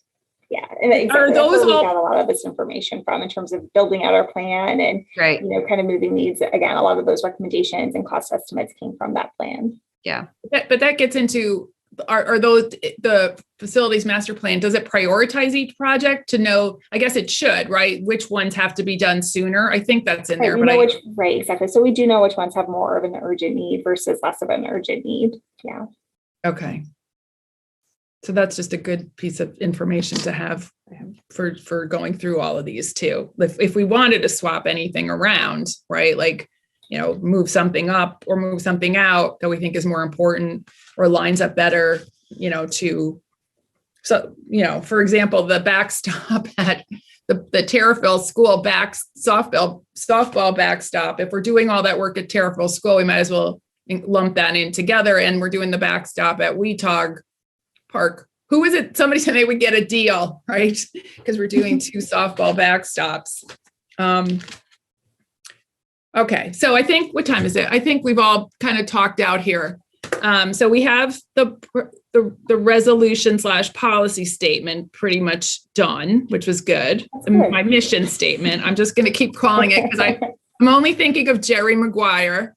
And then the list of projects needs cleanup and consolidation. So we do have some reference, I think, for the budget workshop. I'm not sure how to do that yet, but is there, I mean, we can either regroup next week, we could consolidate whatever things are out there, clean up the list. I don't know what people's capacity is to work on that, but just putting that out there. I don't know. I mean, I'm available to help work on the list. So. Okay, so I'm available as well, and whatever. And I did reach out in the budget memo that I sent included with the last agenda. I did ask if the Board of Selectmen, well, there's three of us are here, other three, if they could provide a feedback from any of their boards and commissions and or the master plans on any items that they haven't seen discussed at all in any of the projects, to send them to this group so that we can include them, because we don't all know about them. Right. You know, right. Well, I mean, my outlier is always the housing authority, because I don't think that they typically present as part of the budget. You know, they have sent letters twice saying that, you know, they need assistance, and they have some additional detailed information on that, but I don't know, you know, is that something that they can present to us during our workshops, or is that not appropriate? Would they have to fit into the supplemental? How does that work? And I guess that also, like, you know, with other things like Farmington Valley or things like that, you know, what are we doing with those outside groups? Yeah, I think with those outside groups, unless folks feel differently, assuming that they would most likely be one-time contributions, is that, you know, maybe we work through that, you know, through the work, like through this subcommittee, and have them come and talk to us about their needs and make recommendations via supplemental. I just don't know if we'll be able to get through all of that in time for the public hearing on April 5th. It's such a tight time frame. If folks are comfortable with that. And that way too, it gives them, like, for example, the housing authority a little bit of time to really get all their information together. Okay. But with that, I mean, I guess if we miss this window, you know, we talked about doing a supplemental this fall. I mean, it just seems like, you know, it's March 3rd and you're essentially having to say 6 more months. Yeah. I mean, I think we could do it sooner unless folks feel otherwise. I sort of feel like if we've got something, you know, ready to go and we can do it sooner. I mean, do you think Board of Finance would be willing to take that up sooner than? Yes. Amber, can't they come to, can we put them on an agenda to come to the board? Well, I don't know if to come to the Board of Selectmen outside of the budget. Well, before the budget. I mean, even if we've done the workshop, they can still come to us because we still can do it between now and, you know, the start of the new fiscal year, right? As a supplemental, if it's something that they need. Or we could include it before we finalize the budget, I guess. I don't know what I'm saying. So I think if they really have something that they could present and we have some sort of target dollar figure, because I don't know how much money we're talking about at all. But it falls into the kind of the 501c3 program. You know, these are the outliers of things that we aren't going to get. We could get done if we know it when we go into the budget, right? Yeah, but I don't know. I mean, like, I guess that's kind of what I'm asking is, I mean, this is my first time through the budget. So trying to figure out how to tee them up in the next 7 days is not, I mean. Well, we have till the 22nd to present our. Actually, till April 10th. I mean, we can change the budget if we know that it's your recommendation after the hearing, if you really need to. Or, I mean, the idea of doing it through the budget is just, it's the best practice. But if you can't, we understand that. Come to us for a supplemental. Right. We could do it anywhere. Right. So we still. Anytime. Right. Exactly. But this leads me to one other question that hasn't been answered here is how much are we going to spend of the Arpa funds in this year's budget so that we have money for these such projects? That's a kind of an outstanding question. I Yeah, don't, that's my question as well. Like right now, we have that list that we have today that has, I guess those would be things that would go into our budget, but then we also have that list that I saw at that last ARPA meeting that had right, a lot of other things on it, outside things, the Housing Authority, 501c3, co-working, for the commerce. And what do all those numbers look like together? Because that's kind of what I was saying before. To me, if you take that list and this list, to me, it looks like the money spent. yeah, it does. You're absolutely right. So is that a policy, like how much we want to spend this during the budget cycle so that we have room? And do we want to spend on all those things? Well, I Yeah. mean, that's why we When do we need, look at those that's why we other- need one single list. I mean, like the answer is we need one single list that has some estimated dollars so that we can, I mean, you can't, it's very difficult when it's not all in one place. Yeah, I mean, we just got to get it combined. agreed. Okay, I agree as well. Yeah, yeah. Because Okay. you're right, you're going to have to make some choices, right? I mean, that's what the discussion is. Mm-hmm. And honestly, the budget workshop is the only time that we're all together. Right. Well, I guess we can still have discussions at the Board of Selectmen, but we can keep talking, this group, because now I think we can start having regular meetings. I can work with Melissa on setting up, housekeeping and having this as a every 2-week subcommittee meeting for this group. Yeah. So we can start talking. I mean, it So- seems like we need to have our list done before the workshop. Yeah. Mhm. I mean, I agree. Can we get that one list go before our workshop and prioritize that at Yeah. least? so we have like a week to get that done. So do we need another meeting? Do we want to meet next week? Is that? I think we have to, because our budget workshop is a week from today. It is. So, I mean, we need to get this done before then. Okay. Otherwise, I think it's just going to be very difficult to have these discussions. Okay.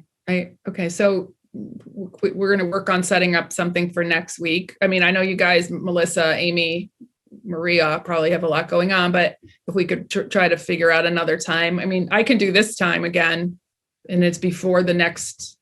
Well, our workshop, only part of our workshop is Thursday night, right? The bulk is Saturday. Yeah, that's correct.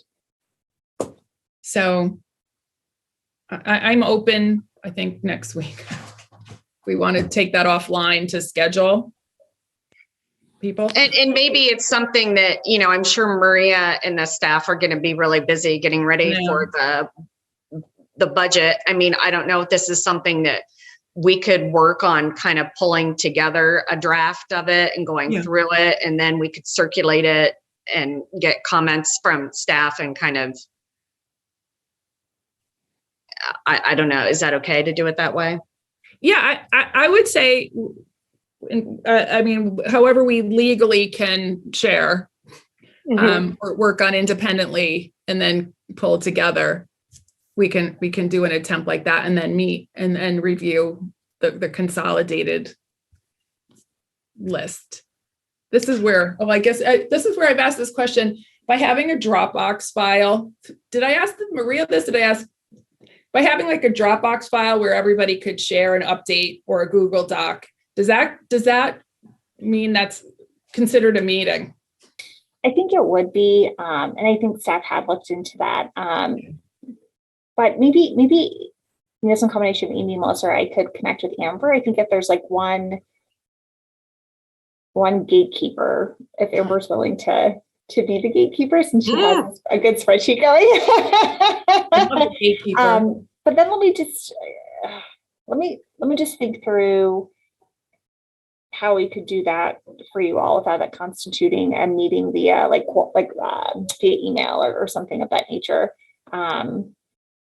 Okay. But let me also check. And Maria, is it primarily just the list that you had at that last meeting, sort of, that, I mean, are those things that you are still considering, and then what we have on this list for us? I mean, look if at- you want, I'm happy to just, I think I've printed out all these different spreadsheets. I could just work on consolidating stuff together and using my judgment and then send it to people and then you just individually comment to me and not in like a meet, Not you like a know, reply can we all. do that? If it's not reply all, do you think that would be okay, Melissa, if it's a board member as opposed to a staff member? I Like think in so. I think if repository? people are just responding directly to Amber, I think that's fine. Okay. But there is data that's, I mean, if we stick with most of the attributes or, I mean, realign some of the attributes, the columns that I had, we're going to need data in some of those columns to move forward if we don't have it in there today. Because I just made up, some of what goes in there. Like now we have our policy, so we can include the policy, what policy Right. applies, right? But I still like having Right. the source of the idea, so I still would like to keep a lot of those, and some of those we may not know. It might be Amy that has to fill those in. Okay. But Well, if you want me to, I would be happy to take a stab at coming up with a master that we could start to work from. sure. I'm happy to. I love spreadsheets. I'm happy to give that spreadsheet away. Unless you would like to do it, Wendy. I don't want to take work away from you. I would love to do it, but I don't have time. But I do like my headers. That's all I'm going to tell you. I like my columns. So you can edit those down if you'd like. Okay. All right. Well, I'll work on it. I should be able to work on it some tomorrow. And you have to Over get the through your weekend. budget book too this weekend. I've already been through it.